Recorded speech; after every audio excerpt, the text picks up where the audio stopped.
আমরা আগামীর বাংলাদেশে স্পষ্ট করে একটা জিনিস বলতে চাই, আমরা প্রশাসনকে, আইন শৃঙ্খলা রক্ষাকারী বাহিনীকে একটা জিনিস স্পষ্ট করে বলতে চাই, আমরা 24 পরবর্তী বাংলাদেশে এই বাংলাদেশের প্রশাসনকে, পুলিশকে, অন্যান্য বাহিনীকে বাংলাদেশের জন্য দেখতে চাই, বাংলাদেশের মানুষের জন্য দেখতে চাই।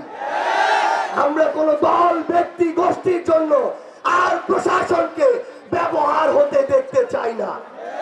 আমরা স্পষ্ট করে আরেকটা কথা বলি, আগামীর বাংলাদেশে আমরা মিডিয়াকেও কোন ব্যক্তি, গোষ্ঠী, দলের দালাল হিসাবে দেখতে চাই না। এই মিডিয়া যেন কোন ব্যক্তি বা দলের এজেন্ডা বাস্তবায়ন করার জন্য কাজে না লাগে। এই মিডিয়া যেন প্রপাগান্ডা বাস্তবায়ন সেলের অংশ হিসেবে কাজ না করে। 24-এর পূর্ববর্তী সময়ে কয়েকটি মিডিয়া অন্ধভাবে দলের দালালি করেছে।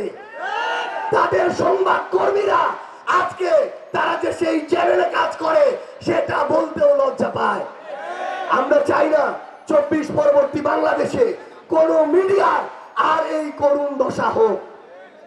আমার এই সংগ্রামী টাঙ্গাইলে আমরা আমাদের ভাই মারুফকে হারিয়েছি, কিন্তু এই টাঙ্গাইলে শহীদ মারুফ হত্যার যে বিচার, সেই বিচারের জন্য প্রশাসনের পক্ষ থেকে আসামি ধরার যে তৎপরতা, সেই তৎপরতা আমরা লক্ষ্য করিনি। আমরা দেখছি এই টাঙ্গাইলের প্রশাসন কিংবা কিছু ব্যক্তি, কিছু গোষ্ঠী, কিছু দলের নেতাকর্মী এখন সেই বিচারিক প্রক্রিয়াকে সামনের দিকে অগ্রসর না করে বরং এগুলোকে নিয়ে মামলা বাণিজ্য শুরু করেছে।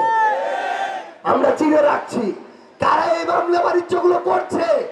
ওই 5ই আগস্টের সময়ে, ওই অভ্যুত্থানকালীন সময়ে হয়তো খুনি হাসিনা ভয় পেয়ে খুব অল্প সময়ের মধ্যে পালিয়ে গিয়েছে।